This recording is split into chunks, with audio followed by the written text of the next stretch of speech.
Hello and welcome back to another episode of the Genius Podcast. My name is Karen Doyle, your host and founder of the Genius Project, an initiative for Catholic women designed to support and resource you towards growth in all areas of your life, personal, spiritual and professional. We seek to do this through our Catholic coaching programs for women, the Catholic Women's Masterclass, our online courses, and our Catholic Women's Summits, which we have one coming up in just under a couple of months. So stay tuned for that exciting announcement. If you would like to find out more about any of these initiatives, can I invite you to visit our website, www.geniusproject.co. Ladies, we are kicking off the Catholic Women's Masterclass in just under a week, and I would love to invite you to join with us for this beautiful masterclass where we deep dive into establishing rhythms of renewal, rhythms in our life that will see us flourishing and stepping into the fullness of who God created us to be. If you'd like to find out more about that, once again, please visit the website or send me an email, karen@geniusproject.co. Ladies, on today's episode of the Genius Podcast, I am interviewing Kelly Shoup. Kelly is a pediatric occupational therapist, and she does a lot of work around helping women to understand their sensory profile, how they actually show up and operate in the world. She specifically works with mothers with children, but in this conversation, we look at how this knowledge and information can be transferred into all of our relationships and our lives. So ladies, sit back, relax, and enjoy this conversation with Kelly and myself. Well, Kelly, welcome to the Genius Podcast. You're joining us all the way from Texas today, so welcome. It's lovely to have you with us. Thank you. I'm so happy to be here. I'm looking at your painting behind you and your summery clothes. You're on the complete opposite spectrum to where we are here in Australia. We're in the thick of winter and it's freezing and everybody's been sick. I'm just recovering from the flu, so my voice is still a bit croaky, but it's lovely. I'm looking at your painting thinking, I want to jump over there. Yes, So you're saying it's really hot. It is hot, but everything's green. I'm a big outdoor person, so it's a nice time of year, isn't it? You just feel better in summer. I just feel happy in summer. Yes. Yeah. Yeah. Well, look, Kelly, it's wonderful to have you with us. And we're going to dive into a conversation looking at, I guess, how we can grow in self-awareness today, and then how we can show up in our own lives and the lives of the people that we're doing life with. Now, I first came across you, Lisa Canning was doing a bit of a plug for some work that you had done with her, and she found it really helpful. She has 9 children, so she's a seasoned mother, but she, even at this point in her mothering journey, found what you had to offer incredibly helpful, incredibly rich for how she was showing up as a mum. But what your work in terms of being an occupational therapist isn't just limited to working with mums and children, is it? It sort of has a broader effect, working with women in the workforce, helping them understand themselves and I guess the women they work with. So I'm looking forward to this conversation. But before we dive in, I'm wondering if you'd share a little bit about your background, who you are and how you came to be doing this work. Yeah. So I'm Kelly Shoup, and I am lifelong Catholic. I am the middle child of 3. I have always had a passion for young kids. I was a babysitter. I ran a preschool out of my family's yard when I was in middle school to get people to babysit for. And I nannied in college. I have a business degree, and then found business wasn't going to be what I wanted to pursue. So I took a hard left and started pursuing occupational therapy. And so it deals a lot with the different systems of the human body. Occupation means job, but I don't help anybody find a job. I don't know anything about resumes. Yeah. The meaning of job and what I do is an activity that has value or purpose in that person's world. Mm-hmm. And so those are the occupations. So I help kids and parents do purposeful, meaningful activities that make their life full. And one of the ways that occupational therapists, I know a lot about different systems. So the sensory system is an area that if you don't have problems with it maybe, or if you haven't had a child or somebody that you work with who is super sensitive, you would never have really known that much about it. But it's the senses in our body which register information from the environment. So our eyes, our hearing, what we touch, our tactile system. And there are actually two other, movement and a balance system.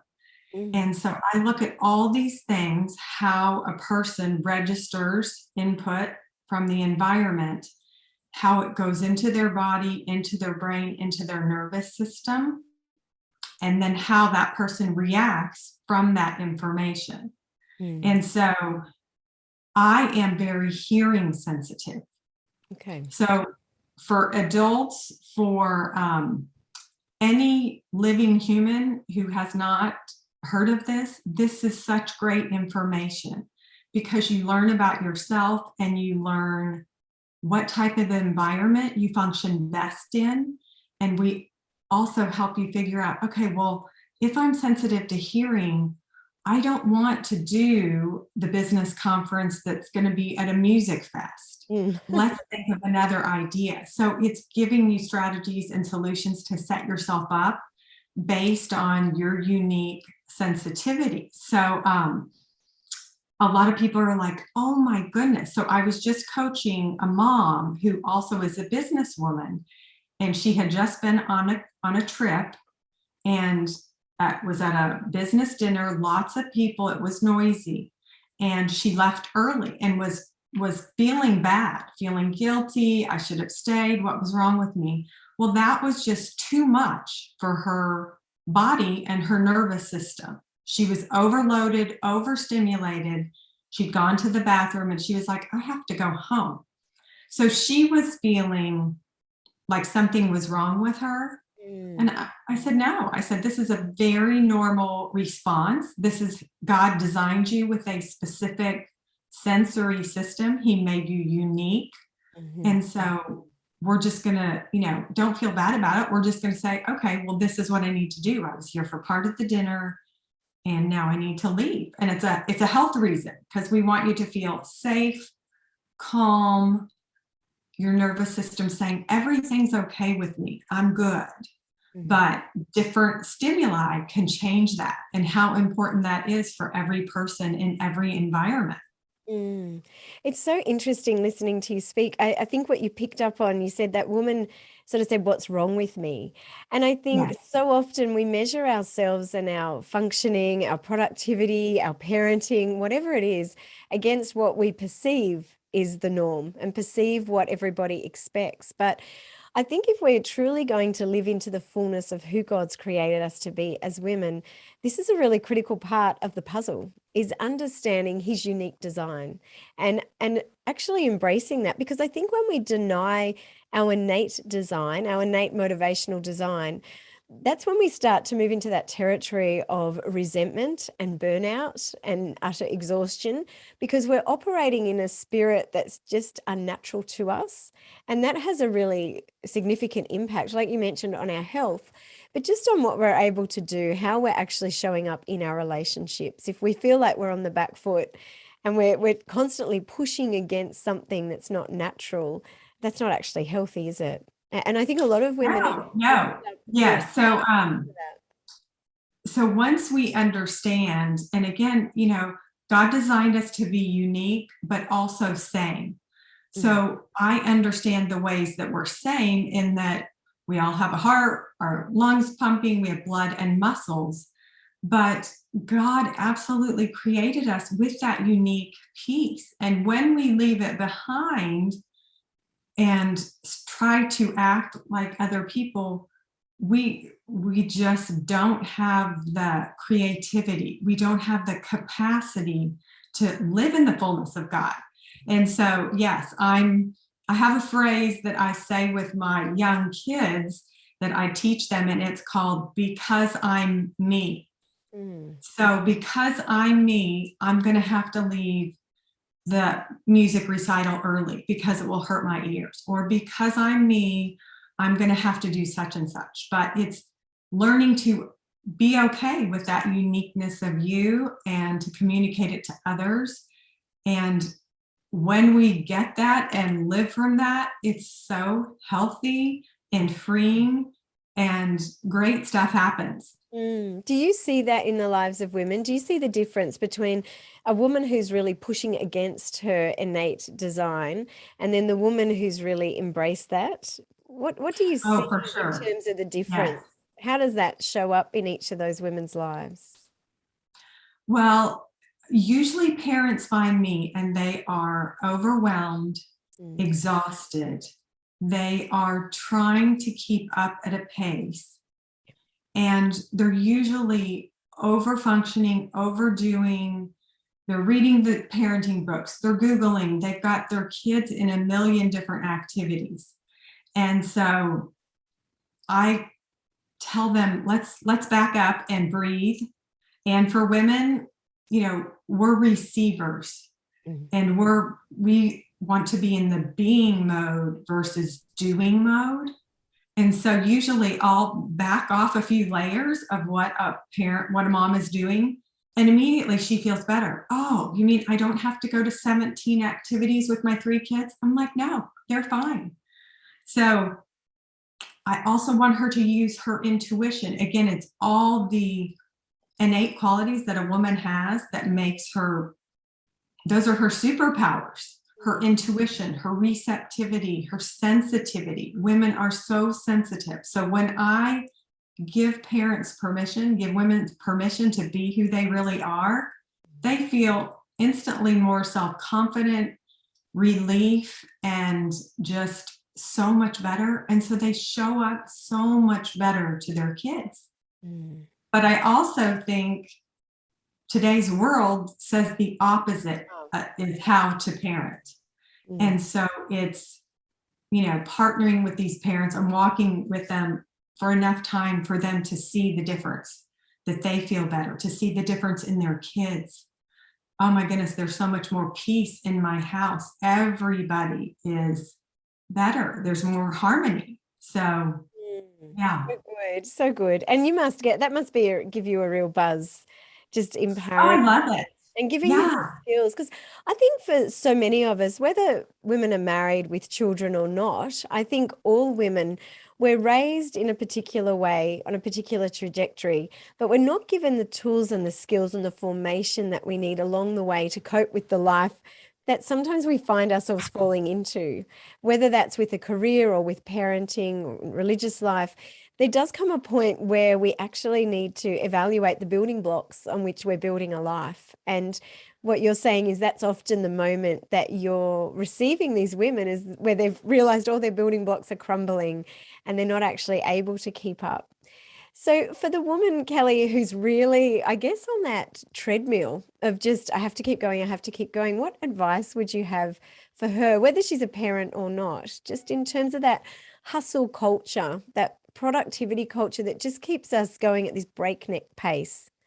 What's your advice I to would women? say, yeah, just the first thing would be for her to evaluate what do you want this to look like at the end of a year, at the end of 5 years? And then is it realistic to think that you can keep up this pace for 5 years? And then also, I always ask parents, if I could have it all my way, it would look like this. So can she answer the question of, what would I really want it to look like in an ideal? How much activity would I be doing every day? What would my morning routine look like? Mm. And then once she has an understanding of what that is, then we can talk about how to get it. Mm. But it's amazing how quickly women, if you give them permission, Yeah. and I think, again, because of the way we are raised, we're like, oh, I don't want to get it wrong. Mm-hmm. And I don't want to fail. Yeah. So I don't know if I can do this. And my job is always, you can do this. Yes, you can try something new. We can try something different. It can look different for you. And so a lot of times I just give them the permission to start it. And Yes. then they're amazed how much better they feel, how things actually are so much smoother. It's amazing when they start living from the fullness of them, how quickly good things start to happen, or something they've been struggling for 2 years, it showed up in 2 months when they're living in the truest them. Mm. So I like what you said, is starting at that place of what would it look like if there were no limitations or obstacles. What would that life look like? And I think so often, well, I know for myself, once you hit the 40s and you have children and you've got business or career, whatever it is, you just feel like you're on this trajectory of just getting up every day and going through the motions. And I think that we can forget that we actually have enormous power over our own life. We are called to co-create. We actually have that mandate from God to be co-creators with him. So he's given us this amazing intellect and will. He's given us our creativity, our imagination. I know Joan of Arc says, I see God in my imagination. So he's given us these gifts. And I think that it would be great, like you said, to give women the permission to embrace those gifts, to realize that you actually can start to create a life. We hear the term thrown around, create a life by design, not default. I think that's so true. It rings true for me that if we sit and we have a bit of time in prayer, we sit before the Blessed Sacrament, we ask the Lord to show us these things, inevitably they will come. I love that scripture in Habakkuk, without the vision, the people perish. So we need a vision to work towards in our life, whether it's in parenting, whether it's just in our single life, religious life. We need that vision, and God wants to give that to us. But we also need to carve out the time and space so that we can receive that vision for our own life. So I love that as the starting point. And then moving from there, it's like, okay, what can we do to help you create that life? What are the skills and the tools? You use the word routine, and I think this is really important. And I know children thrive in routine. If we're living in a household of chaos, I don't think that's good for anybody, even if you are a bit more of a relaxed person. But these routines help structure our day, structure our life. They give us these rhythms. And the rhythms have a very gentle way of just moving us to the next thing and helping us grow and progress. So, in terms of what you see in the lives of women, what are some of those routines that are really critical to, I guess, help lay that foundation to help them get started in creating this life? well, I think the first thing is to know their specific rhythm. Mm. And so, that is a very unique thing. Some of us function at a faster pace. Some of us need a morning to have coffee, and their pace is slower. So you have to, again, be aware of, okay, how do I like to run fast, or am I kind of a slow, more methodical? And then, for me, I need to get up first thing in the morning and, ground myself in God and get my mind in a good place, get kind of, okay, this is where I'm headed today. And then, of course, leave room for the Holy Spirit and grace. Like, here's what I'm thinking I'm doing, but I'm also available, God, if we need to do something else. So women are just natural, we're kind of not from A to B. We just kind of float and flow, and it's a very irregular path. Mm. And so I'm just kind of going however that looks. I always say I kind of have a firm boundary, but there's a lot of flexibility built in. And so, again, that's what I help moms, parents, young girls, kids understand is this is where we're heading, but there's a lot of ways you can get there.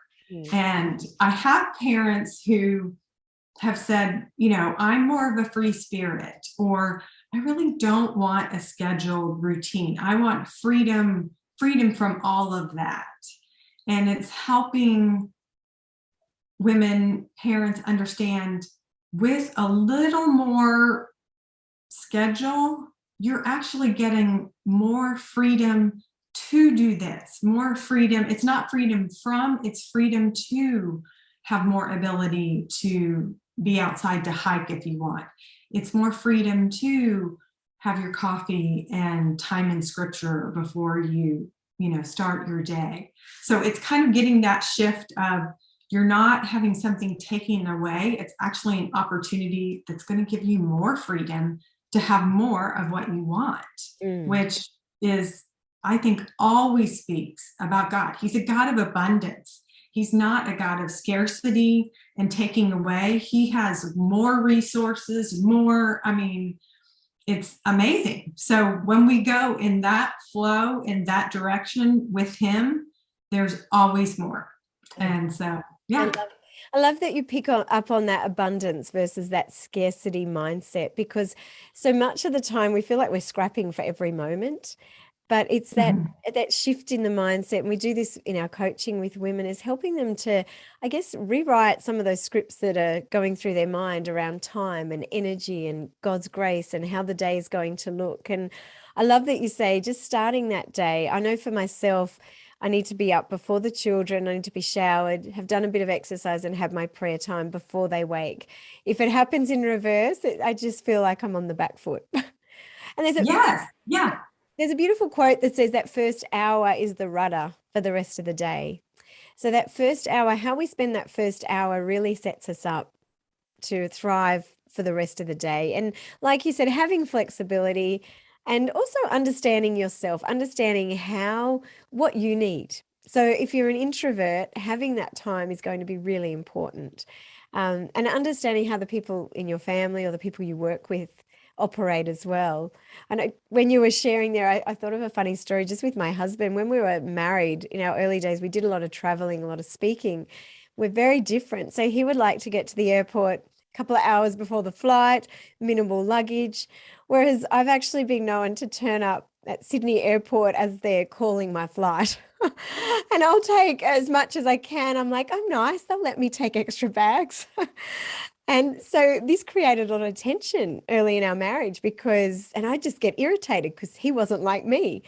And so that didn't help until I realized maybe I could yield a little bit. Maybe I could be a bit more organized because it helps him, because his nature is more sensitive, likes to be organized. So I think that's a really important principle, that sometimes in life, in our relationships, we get irritated by the differences. But if we're truly Catholic, if we're living this life in terms of walking with the Lord and wanting to grow into the fullness of who he's created us to be, we have to almost have a shift in how we perceive our differences, that our differences are actually an invitation. And John Paul II talks about this invitation to love, that he talks about the definition of love is we won't find our fulfillment when we seek our own ends. We find our fulfillment when we seek to make a gift of ourselves in love.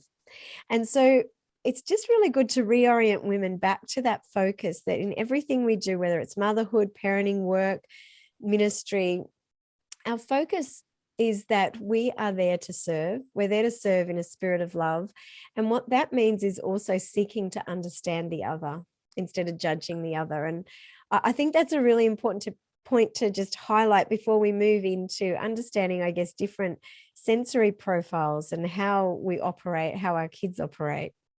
So one other thing I wanted to say is, usually your spouse is so different from you. Usually your kids, one at least, is so different from you. And again, that's God's way of growing you, like letting you get out of your comfort zone. It's how he draws you towards heaven, because that's how we have to, give of ourselves and love differently, have a different perspective. We're growing in virtue. And so again, it's that God's design of, okay, I can't leave you here in all the things that just you want. I need to keep growing you. And sometimes it's really bumpy, but I'm like, actually, if we just think, okay, this is the way God's growing me today, is to deal with my 5-year-old who has a different brain than I do. And so, it's so interesting, challenging, but also, I'm sure with your kids, you can look back now and think, wow, have they changed me? And your husband, compromising that flex Yeah. I would like to challenge the Catholic Church. They say marriage is a vocation. I think parenting is a vocation because, well, obviously we understand the sacramentality of marriage, why it's a vocation. But I look at parenting. I think you can still be selfish in marriage. Parenting really doesn't permit that too often. Like you are called beyond yourself in a phenomenal way that stretches you. Yeah. And I am not the Yeah. same person that I was. My kids have changed me for the better. It's been immensely difficult at times. That I know when we couldn't have kids for 6 years, then we had 3 in 3 years. And we're like, okay, sisters, please stop praying now. Yeah. Because it was just, they came boom, boom, boom. And now they're sort of hitting adolescence, boom, boom, boom. And it's like, whoa, this is amazing. And each season and each stage, you have to reevaluate and redefine yourself as a woman, as a mother, in terms of your skills. So I'm wondering if you can talk us through, Kelly, you do some work with women and mothers in terms of this, understanding their sensory profile. And I know that you do that with women in the workplace too, so they can understand the people that they're mentoring and working with. Can you share a little bit about what that is in terms of personally, and then how, as women, we can understand the profile of the people that are in our sphere of influence? Yeah. So every human has 7 senses. The Catholic Church says 5, but occupational therapists, since we spent so much time working with parents, people who, with our senses, we look at this area. So it's our sight, our hearing, our taste, our touch, our vestibular system, which has to do with movement, and then our proprioceptive system, which has to do with our body awareness. Do we know what our body's doing and where it's at? And this is how a human takes in information from their environment, is through their senses. And we can have sensitivities to 1 sense or 2 senses, or I have a child who is very sensitive in almost all of her senses. Mm-hmm. She can smell something a mile away. She has hearing that's super sensitive, and it's fantastic, but it also means her body, her system gets exhausted and overloaded because all this information is coming in to her body. And so I have to be aware of, okay, she's going to tire out early. So I have to make arrangements, I have to leave early with her. I might have to find somebody who can come get her to take her from an activity early, because the senses register in our nervous system. And so in our safety system. So I describe it in your body as everybody kind of has a thermostat point. So you set your thermostat at whatever this level is. And then the air conditioner kicks on if it needs to cool the house to get it down to that level, or the heater kicks on if it's cold to get you to stay at that level. So every human's body is doing this all the time, taking in information from their senses, their nervous system, their brain is registering, okay, do I need to do something to feel a little bit more balanced and calm and a-okay in my body? Do I not need to do something? Adults will kind of do things like twirl their hair or tap their foot. There's all these kind of behaviors that we do, and it's all trying to balance our system in order to stay in an a-okay, calm, everything feels good in my body. And so once parents, workers, women, anybody takes kind of, I have a quiz that I say, okay, I want you to answer these questions about yourself, and you learn, oh my goodness, hearing bothers me. Well, no wonder I get exhausted when I'm at an outdoor music festival. Mm-hmm. Or another one that I'm sensitive to is movement. So I get car sick. If I go to an amusement park, I can't ride a roller coaster or go on the merry-go-round. Mm. So it's just learning about yourself so you'll know, okay, there isn't anything wrong with me. I'm not being antisocial if I don't, stay at the music festival from start to finish. I'm just doing what I need to do to make my body feel okay. And for young kids, they can't articulate and have a more difficult time figuring out, okay, what do I do if I'm overloaded and my system is, starting to shut down? Usually they'll cry or they'll have a tantrum or a meltdown. Yeah. And so it's helping understand their bodies had too much. We need to, take them out, give them a break, get a chance to reset our body. Yeah. Yeah. And because we live in our body, I mean, our body is part of us. It's so important to understand how to support our body in the best way. And a lot of parenting coaches work with mindset, but I'm all about the body work also. So I actually come from a body first approach. I want to make sure all the systems in the body are registering calm and okay, and then the thoughts and mind work from there. Yeah. And it's so interesting you pick up on that. Like you said, people often might start with mindset, but with children, they're not really in touch with their mindsets. And it's very hard to get there until you've calmed that nervous system down. And the reality is we are created as a unity of body and soul.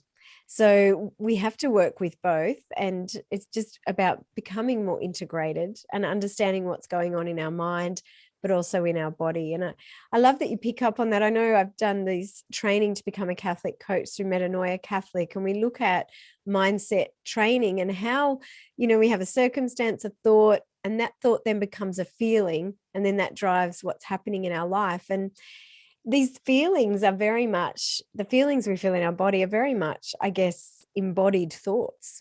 So calming that system down so that we can tap into and step back really and have a look at what's going on is a really important point. I know as and for most, when like young kids at 3 or 4 years old, their brain doesn't even have the capacity not at all. To do that yet. And again, I think it's a safety thing that our body is first reacting and our mind can't override it yet. And so I work with parents on, okay, I want every human to understand their sensory system and know what feels okay for them, when they feel safe. And part of that is not overriding. So a parent can often say, okay, I want my child to finish everything on their plate. Well, okay, that's fine, but we don't know what's registering as full for that child. So more important for me is that child, their stomach might be saying, we're full. So I want them to listen and to have that capacity, that learn to have agency over their body, to know what does safety feel like for me? What does being calm, what does that feel like in my body? Because when we know it, then we'll find the environment out in life that also allows us to feel that way. And that's how we're going to show up as the best worker, the best mom, the best sister. Absolutely. So, yeah. Absolutely. I was having a conversation with my brother the other day. His daughter's sort of reaching the end of college and trying to look at what she's going to do with the rest of her life. And we were just reflecting on the world, how when we were younger, you just went to your feeder school and then you just went into a job and you just did these things. And I look at my kids, I've always been really big on helping them to discover their unique gifts and their strengths. And then my husband and I really foster the development and the nurture of those unique gifts and strengths, because if we can help our kids understand those things, then they can move into occupations that are aligned with those natural innate gifts. And I think that's so important. It's also what you're saying here with understanding their emotions and then the environments that they place themselves in. And, we can get our kids churning out of college with brilliant IQs and earning a packet, but really emotional intelligence is one of the greatest gifts that I believe we can give our kids, helping them to understand their body, understand their emotions, But before we can do that for them, we have to be able to do it for ourselves first. So in your work with mums, when they turn up on your doorstep and they're overwhelmed and overwrought and they give you this child and they're like, fix my kid, you obviously do a little bit of work with them as well, because there's an interplay in that relationship between parent and child. So it's not all the child. What advice would you give that mother, the mother who's just feeling very frustrated with their child, lots of meltdowns, finding it really difficult, feeling like, because I do believe, and I see this in women's lives, they internalize this lie that they're the failure, that they're the problem, or that the child is the problem. So say we just land a woman on your doorstep today who's in the midst of this spin of feeling frustrated with her kid. What advice would you give to her? What can she actually do practically today to take a step to help herself? Well, I often recommend taking the questionnaire that I have on the sensory profile, but usually in just talking to the mother for 10 or 15 minutes, she will be giving me clues of some, a sensory thing that might be with her child, and also a sensory thing with her of when this happens or what frequency this occurs in a certain environment that alerts me to her sensitivity. So then I can say, okay, based on you being, hearing, I want you to, not when your child is screaming with their 3 other siblings and it reaches a level that you want, like you feel like your head's going to blow off, instead of reaching, yelling and getting in the mix, I want you to walk out of the room, give yourself a couple minutes to reset your nervous system. And then you can come back in as the mom and be in a more calm place to, break up the squabbling from the siblings. And it's amazing how quickly with 1 or 2 tools, they can operate from there. They can recognize, oh, I think you're right. I actually do. This is the thing. Or if I go to any type of movie or a conference, or when I walk through the airport, I'm so like, my eyes hurt. I'm always covering my eyes. And so I'm like, okay, you're visually sensitive.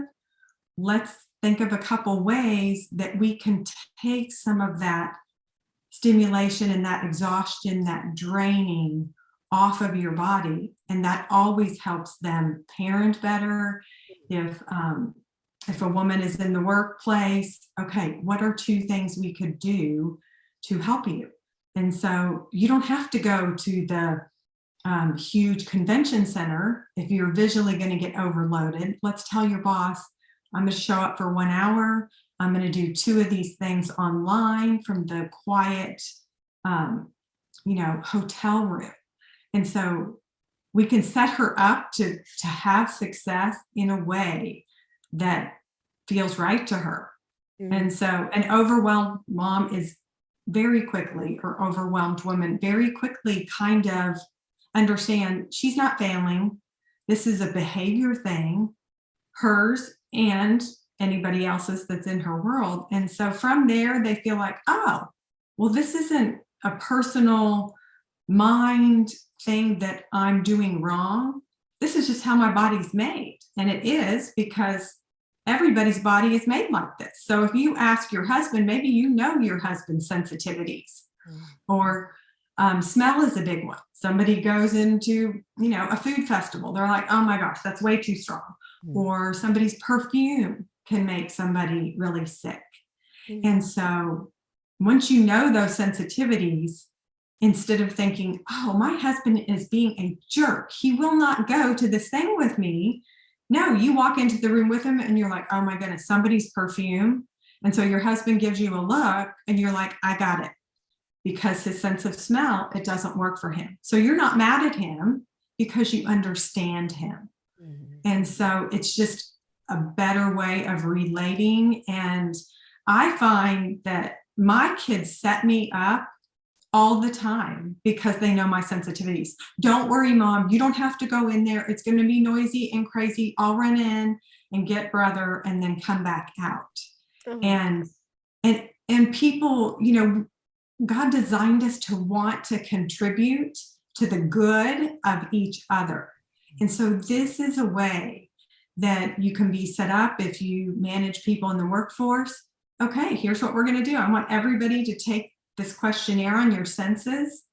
And once you know your team's sensitivities, you can set them up for success. You can support them. You know what they need and don't need. And that's huge to have a boss who's like, oh, I get it. I cannot do the outdoor music fest. That will hurt my ears. We'll cover it, because then you don't feel wrong. You don't feel like I'm being a less than employee. Your boss sees you, understands you, and is able to work within those parameters.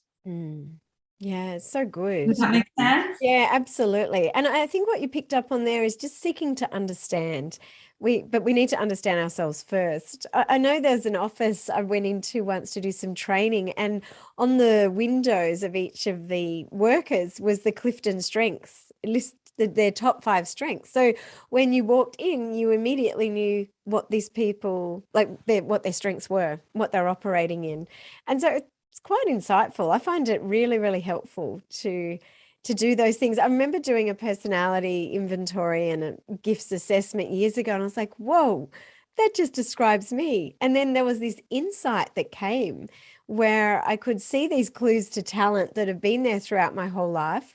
And then where I really should, the direction I should go in terms of my own flourishing and stepping into God's plan and purpose for my life. So I think that insight is really, really important. It's fantastic. Yes, and the senses, it can be an instant fix, because we're all affected by our senses all the time. So it can have such a big impact in your family, in your workplace, wherever you are, just knowing just that little bit of information about each other. Yeah, absolutely. So Kelly, where can people go to find you and to do this sensory profile?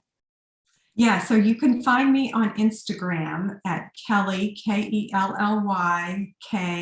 Shoup, Shoup. And in my link tree there, you can click to get the sensory profile and then how to read what your results are. And then I'm on Facebook, Kelly for Kids OT, or at my website, www.kellyshoup.com. Fantastic. I'll put all those links in the show notes, but you've also got a community, don't you, that women can come and join, where you walk alongside women. Can you share a little bit about that? Yeah, I think that is one of the most important things for women. We are very much, we need the community of other women. We need the oxytocin and the chemicals and the dopamine and all these things that we get from being in community with women and hearing their ideas and learning from them. And so it's, I offer a membership where I do a live coaching call every week. We learn from each other. Women are, we are so great at gathering all the information. We store it all. And so they learn from each other, listening to, okay, that person had a problem with this. Okay, I'm going to get that because I'm going to need that 2 years from now. So it can be so much easier. We can find support and comfort knowing we're not alone. And so, yeah, it's so fun. I love it. Fantastic. So where can they go to find that community? On your website as well? Yes. Yeah. And that's called the Empowered Parent membership. Yes. And there's also some other resources there in regard to occupational therapy things. Okay. So they will find the sensory profile, they'll find help with kind of power struggles, some good information. And managing anger, that's another one, isn't it? So managing anger as a parent, and I saw that on your Instagram page. I thought that's a good one. Yes. Yeah. It's funny because it seems like every parent is like, I must be the only one going through this. And because I've been doing this for over 20 years, I'm like, no, this is so normal. Yes. And they immediately feel this relief like, oh, really? I'm Absolutely. not the only one. I'm like, no, this is completely normal. And it's also normal, healthy growth and development for your child. So a lot of times they're like, I don't like this behavior. I'm like, I know, but it's actually the behavior we want. Like, it's age appropriate, stage appropriate. So we need to shift it a little bit, but we'd be in much bigger trouble if we didn't have this behavior. So all of a sudden that changes, like, oh, okay, I want this behavior. I don't like it, but it again gives them relief that they know, okay, well, I am parenting. Okay. I think the underlying question is, I don't want to fail at parenting. This has meaning and purpose. God wired that into us as parents. And so that's the ultimate thing is, oh, I can't fail at this. And I'm like, you're not. There's so many, again, God gives us grace we can get there so many different ways, but nobody gives us a book on parenting. And so we don't know what we don't know until we find out from somebody who's like, oh, this is totally normal. Okay. Absolutely. And I think that is so important, that so many people are, particularly in this COVID world that we're living in, have become so isolated.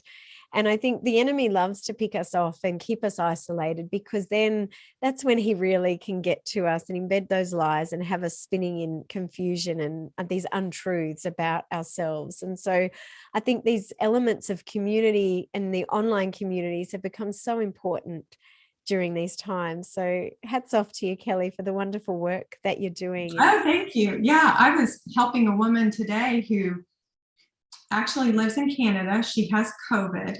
She has 4 kids and was beating herself up because she's feeling sick and felt like she was giving her kids too much screen time. Yeah.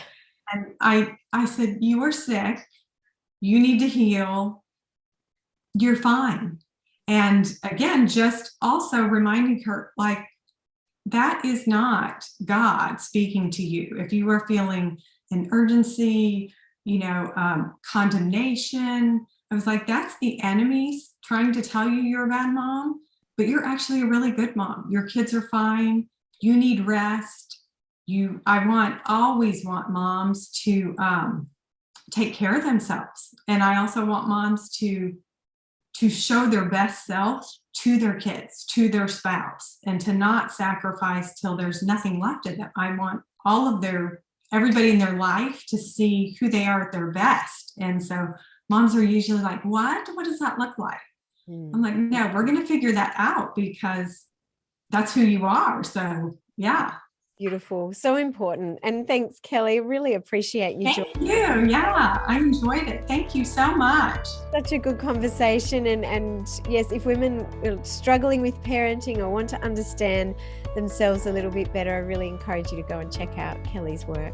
Well, ladies, I hope you enjoyed that conversation with Kelly and it gave you something to take away, maybe to take before the Blessed Sacrament, and really to pray and ask the Holy Spirit to reveal those areas in your life where He is calling you to greater insight and growth, so you can show up in the lives of those that you're called to do life with greater intention and purpose. In today's conversation, we picked up on the need to really develop routines and rhythms in our life that will set us up to flourish. And so, ladies, if you are struggling with this area of your life, can I invite you to join us inside the Catholic Women's Masterclass?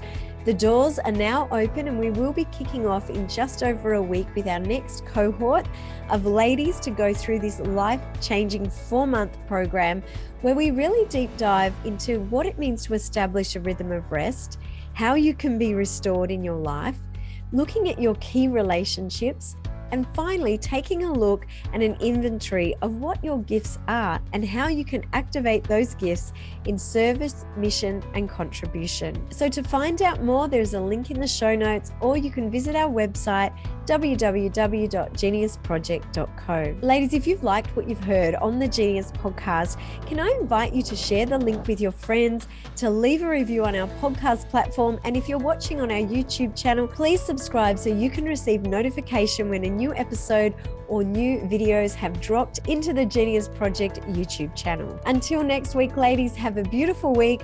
God bless you, and we'll see you back next week on the Genius Podcast.